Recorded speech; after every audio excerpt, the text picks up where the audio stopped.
মা লিহাদাল কিতাব লা ইউগাদিরু সগীরাতাও ওয়ালা কাবীরাতান ইল্লা আহসাহা। এটা কেমন আমলনামা? মা লিহাদাল কিতাব, এটা কেমন আশ্চর্যজনক কিতাব। আমার জীবনের ভালো কোন আমল সেটাও ছাড়ে না, আমার জীবনের সবচেয়ে খারাপ কোন আমল সেটাও এখান থেকে বাদ পড়ে নাই।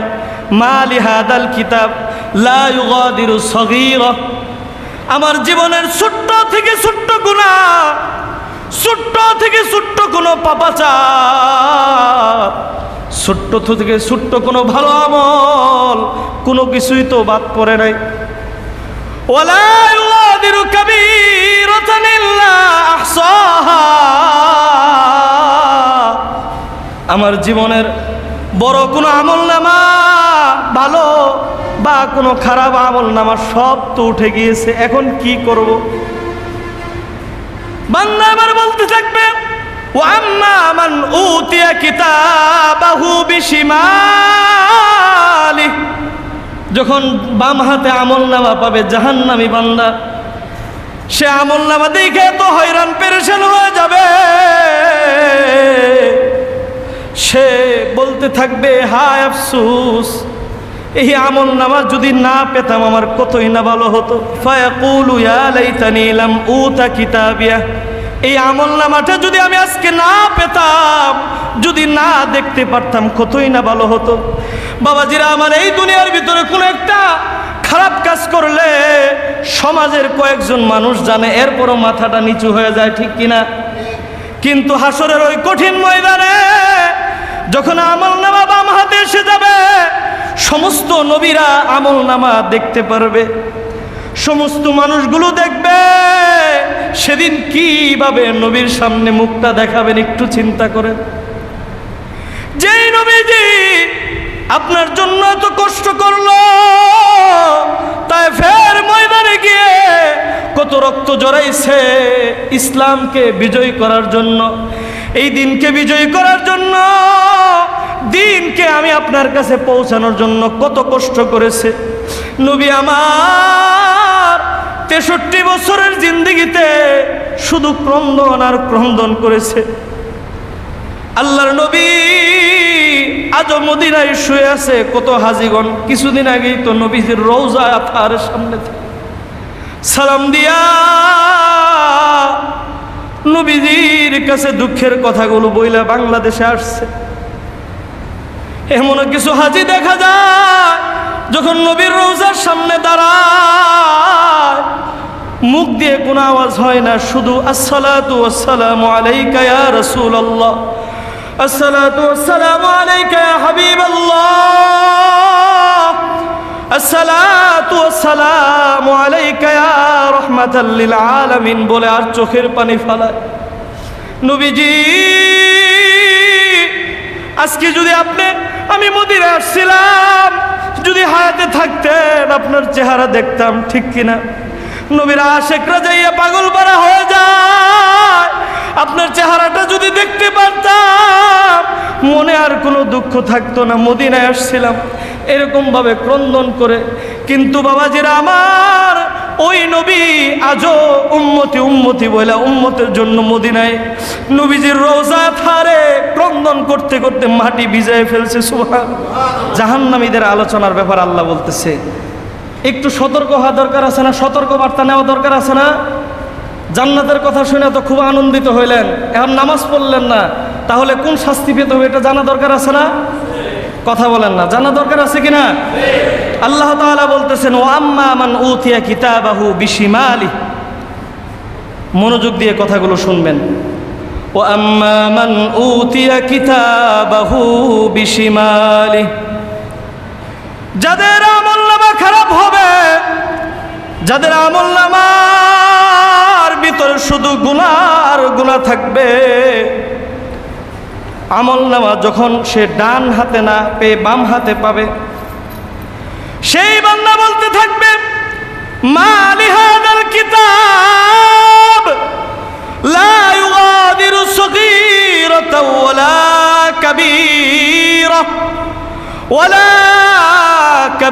কাবীরাতান ইল্লা আহসাহা। এটা কেমন আমলনামা? মা লিহাযাল কিতাব, এটা কেমন আশ্চর্যজনক কিতাব। আমার জীবনের ভালো কোন আমল সেটাও ছাড়ে না, আমার জীবনের সবচেয়ে খারাপ কোন আমল সেটাও এখান থেকে বাদ পড়ে নাই।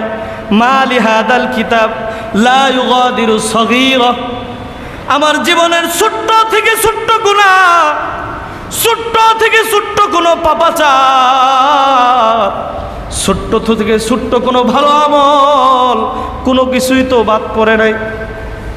ওয়ালা ইউগাদিরু কাবীরাতান ইল্লা আহসাহা,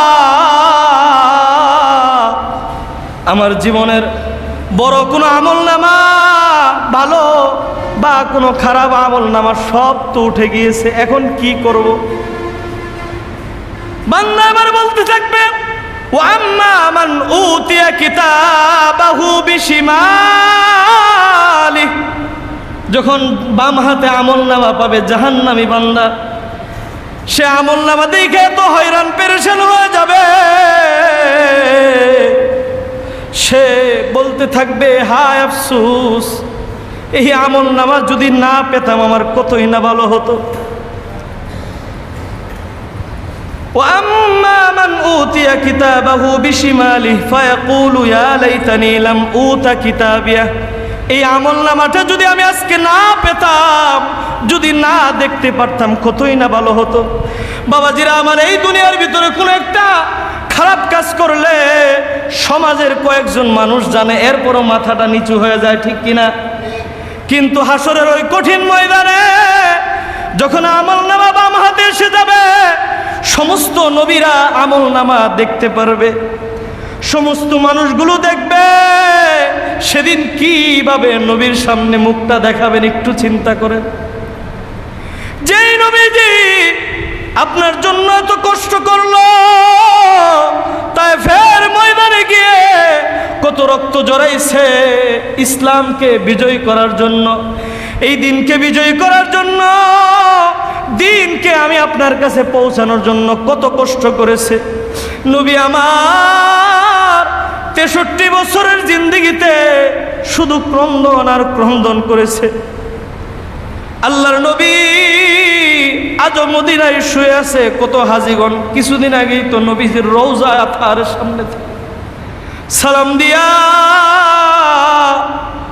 নবীজির কাছে দুঃখের কথাগুলো বইলা বাংলাদেশে আসছে। এমন কিছু হাজি দেখা যায় যখন নবীর রওজার সামনে দাঁড়ায়, মুখ দিয়ে কোনো আওয়াজ হয় না, শুধু আসসালাতু ওয়াসসালামু আলাইকা ইয়া রাসূলুল্লাহ, আসসালাতু ওয়াসসালামু আলাইকা ইয়া হাবিবাল্লাহ, আসসালাতু ওয়াসসালামু আলাইকা ইয়া রাহমাতাল লিল আলামিন বলে আর চোখের পানি ফেলায়। নবীজি আজকে যদি আমি মদিনায় আসছিলাম, যদি হায়াতে থাকতেন আপনার চেহারা দেখতাম, ঠিক কিনা? নবীর আশিকরা যাইয়া পাগল পারা হয়ে যায়, আপনার চেহারাটা যদি দেখতে পারতাম মনে আর কোনো দুঃখ থাকতো না। মদিনায় আসছিলাম এরকম ভাবে ক্রন্দন করে। কিন্তু বাবাজিরা আমার, ওই নবী আজও উম্মতি উম্মতি বলে উম্মতের জন্য মদিনায় নবীজির রওজা থারে ক্রন্দন করতে করতে মাটি ভিজায় ফেলছে। সুবহানাল্লাহ। হাসরের ময়দানে নবীজি চেহারা মুবারকের ভিতরে কাদা মাখা অবস্থায় উঠবেন। ফেরেশতারা সাহাবায়ে কেরামগণ জিজ্ঞাসা করবে, তখন আল্লাহর নবী বলবে উম্মতের জন্য সেজদা দিয়ে ক্রন্দন করেছি। ক্রন্দন করতে করতে মাটিটা ভিজে গেছে, ওই ক্রন্দনের ওই মাটি ভিজা আমার কপালের মধ্যে লেগে গেছে। সুবহানাল্লাহ। বাবা, যেই নবী এত ক্রন্দন করলো, আপনার জন্য এত দোয়া করলো, ওই নবীর সামনে যখন আপনার আমলনামাটা খারাপ হয়ে দাঁড়াবে, তখন আপনার অবস্থাটা কি হবে? কিভাবে ওই চেহারা নিয়ে আপনি দাঁড়াবেন? এই জন্য বাবা, আমলনামাটা এখন থেকে ঠিক করার চেষ্টা করেন, বেশি বেশি আমল করেন, যেন নবীর সামনে আমার আমলনামা খারাপ নিয়ে না দাঁড়াতে হয়, ইনশাআল্লাহ। বাবাজিরা আমার, এবার ওই বান্দা বলতে থাকবে ফায়াকুলু ইয়া লাইতানি লাম উতা কিতাবিয়া, এই কিতাবে আমলনামা যদি আমাকে না দেওয়া হতো কতই না ভালো হতো। এই বান্দা বলতে থাকবে, কিন্তু আমলনামা তো আসবে, বাম হাতে আমলনামা আসবে। ওই জাহান্নামী ব্যক্তি আমলনামা এতটা খারাপ হবে, ওই আমলনামাটা ধরার জন্য এই বাম হাতটাকে ফেরেশতারা বুকের ভিতর দিয়ে ঢুকাই দিবে, বুক চিরা ভিতর দিয়ে ঢুকাই দিয়া পিছনে হাতের মধ্যে আমলনামা ধরাই দিবে, নাউজুবিল্লাহ। এরপর ওই বান্দা সে বুঝতে থাকবে আমি চিরদিনের জন্য জাহান্নামী হয়ে গেলাম, আমি জাহান্নামী বান্দা হয়ে গিয়েছি। সে এটা বুঝতে থাকবে, তখন ওই বান্দা বলতে থাকবে ওয়ালাম আদরি মা হিসাবিয়া, হায় আজকে যদি আমার হিসাব না দেওয়া লাগতো, দুনিয়ার ভিতরে অপকর্ম করেছি, দুনিয়ার ভিতরে আল্লাহর নাফরমানি করেছি। আল্লাহ তাআলা বলছিল সুদ না খাইতে, আমি সুদ খেয়েছি। আল্লাহ বলেছিল নাফরমানি না করতে, আমি নাফরমানি করেছি। আল্লাহ বলছিল নামাজ পড়তে, আমি নামাজ পড়ি নাই। আল্লাহ বলছিল মিথ্যা বলিও না, আমি মিথ্যা বলেছি। এই কাজগুলো যদি না করতাম তাহলে তো আজকে আমার আমলনামা ভালো হতো, হিসাব আমার সহজ হয়ে যেত। তখন সে বলতে থাকবে ওয়ালাম আদরি মা হিসাবি, আজ যদি আমার হিসাব না দেওয়া হতো। কিন্তু হিসাব ছাড়া কি বাই কোনো রুট আছে যে রুট দিয়ে জান্নাতে যাওয়া যাবে? হিসাব দিতেই হবে। দুনিয়ার ভিতরে যেরকম একটা মানুষ টাকা পয়সা দিয়ে পরিপূর্ণ বিচারটাকে উল্টায় ফেলে, ঠিক কিনা? যেই দোষ করেছে এমনভাবে বুক ফুলায় কাঠগড়ায় দাঁড়ায় বলে আমি কোনো দোষই করি নাই, তখন তার পক্ষের উকিল এমন কিছু লজিক দেখায়, তখন সে নিরাপরাধ লোক ফাইসা যায় আর দোষীটা বের হয়ে চলে যায়, ঠিক কিনা? কিন্তু আল্লাহ তাআলার কাঠগড়া কিন্তু এরকম হবে না, আল্লাহর কাছে ফাঁকি দেওয়া যাবে না। আল্লাহ তাআলা আরেক জায়গায় বলেন আল ইয়াউমা নাখতিমু আলা আফওয়াহিহিম ওয়া তুকাল্লিমুনা আইদিহিম ওয়া তাশহাদু আরজুলুহুম বিমা কানু ইয়াকসিবুন। যখন বান্দা বলবে যে আমি এগুলো করি নাই মালিক, লেখা হয়ে গিয়েছে, তখন আল্লাহ জবান বন্ধ করে দিবে। আল ইয়াউমা নাখতিমু আলা আফওয়াহিহিম ওয়া তুকাল্লিমুনা আইদিহিম ওয়া তাশহাদু আরজুলুহুম বিমা কানু ইয়াকসিবুন। জবান বন্ধ হয়ে যাবে, তার হাত, তার পা, তার অঙ্গ প্রত্যঙ্গগুলো তার বিরুদ্ধে সাক্ষী দিয়ে বলবে আল্লাহ এই চোখ দিয়ে পরনারী দেখেছে, আল্লাহ এই জবান দিয়ে সুদের কথা বলেছিল, আল্লাহ এই জবান দিয়ে আরেকজনকে হত্যা করার কথা বলেছিল, আল্লাহ এই হাত দিয়ে আরেকজনকে অন্যায়ভাবে আঘাত করেছিল, আল্লাহ এই পা দিয়ে অন্যায়ের দিকে গিয়েছিল। তখন আপনি কি করবেন? আপনার হাত পা, আপনার অঙ্গ প্রত্যঙ্গ যদি আপনার বিরুদ্ধে হয়ে যায়, আপনার কিছু করার আছে? এই জন্য এখনই সতর্ক হন, হাতকে আপনার পক্ষে বানান, পাকে আপনার পক্ষে বানান, আপনার চোখকে আপনার পক্ষে বানান। ইনশাআল্লাহ চোখ দিয়ে মালিকের জন্য অস্ত্র জড়ান, চোখ আপনার পক্ষে সাক্ষী দিবে। হাত দিয়ে মালিকের জন্য যেই আবাদতগুলো হাত দিয়ে করা যায় ওইগুলো মালিকের জন্য করেন। হাত দিয়ে টাকা পয়সা দান করেন গরিবকে, এবং মুখ দিয়ে এমন কিছু কথা বলেন যেই কথাগুলো দ্বারা মানুষ উপকৃত হয়, জান্নাতের পথে পথিক হয় ইনশাআল্লাহ। তো সম্মানিত উপস্থিতি, সে বলতে থাকবে ওয়ালাম আদরি মা হিসাবিয়া, যদি হিসাবের সম্মুখীন আমাকে না হতে হতো, ইয়া লাইতাহা কানাতিল কাদিয়া, হায় ওই যে আমার মৃত্যু হয়েছিল, ওই মৃত্যুটাই যদি আমার জন্য শেষ হয়ে যেত, আমাকে যদি আর হাসরের ময়দানে দাঁড়াতে না হতে হতো, আমার যদি বিচার না হতো, আমার যদি আমলনামা না দেওয়া হতো, তাহলে তো ভালো হতো। এরকম বলতে থাকবে, কিন্তু আর কোনো সুযোগ আছে? ওই বান্দাটাকে এবার জাহান্নামের সম্মুখীন করা হবে। সে বলতে থাকবে ওয়াজি ইয়াউমাইদিন বিজাহান্নাম ইয়াউমাইদি ইয়াতাযাক্কারুল ইনসানু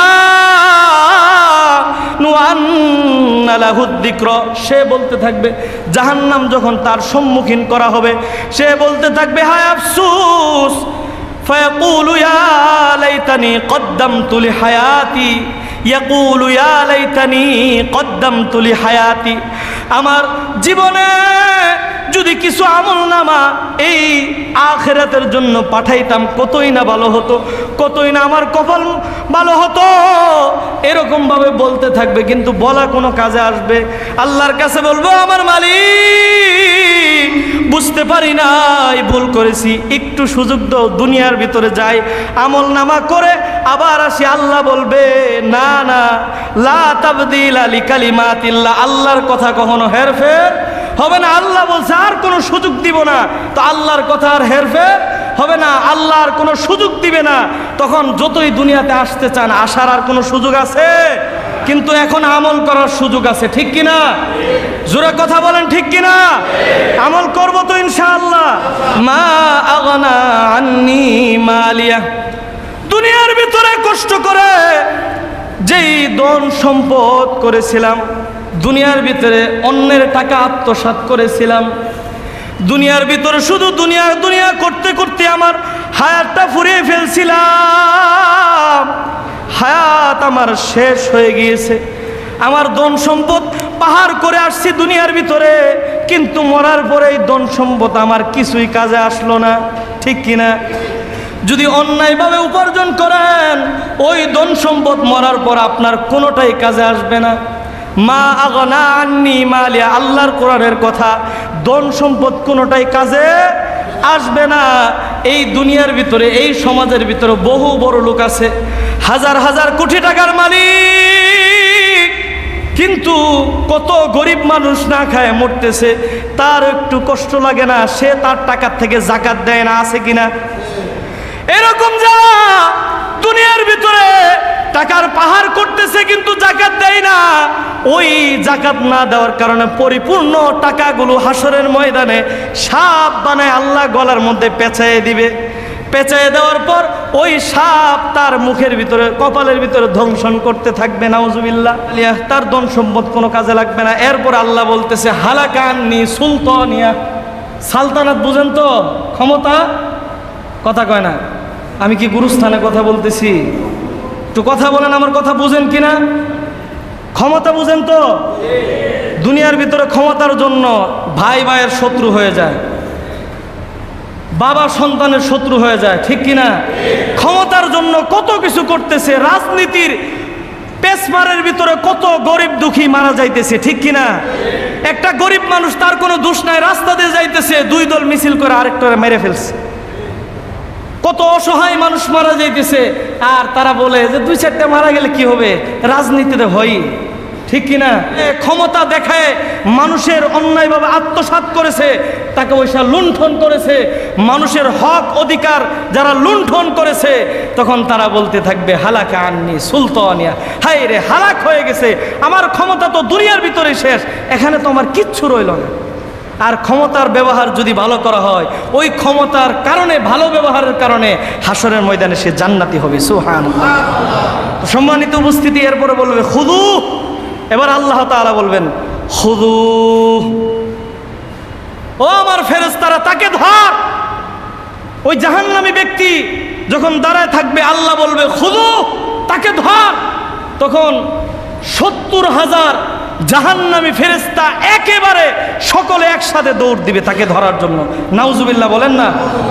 অথচ তাফসিরে কেরামগণ লেখেন একজন ফেরেশতা ওরকম 70,000 আসামি ধরতে পারে, এত ক্ষমতাশালী ফেরেশতা। এরপর 70,000 একেবারে যাবে। কেন যাবে? আল্লাহ তাআলা বলবে এই জাহান্নামী ব্যক্তি যেন বুঝতে পারে যে দুনিয়ার ভিতরে ক্ষমতা পাইয়া মানুষের টাকা পয়সা আত্মসাৎ করেছে, মানুষের টাকা পয়সা নষ্ট করেছে, মানুষের ভালো কাজ থেকে বঞ্চিত করেছে, ক্ষমতার অপব্যবহার করেছে। আজকে আল্লাহর ক্ষমতা কতটুকু একটু যেন বুঝতে পারে। এবার 70,000 ফেরেশতা সকলেই যাইয়া প্রতিযোগিতামূলক ওই যায় ধরবে যে আমি ধরমু, ওই যায় ধাক্কা দিবে ওরে না আমি ধরমু, এইভাবে যায় জাহান্নামী ফেরেশতারে হাতে পায়ে ধইরা শেষরায় জাহান্নামের কাছে নিয়ে আসবে। নাউজুবিল্লাহ বলেন না।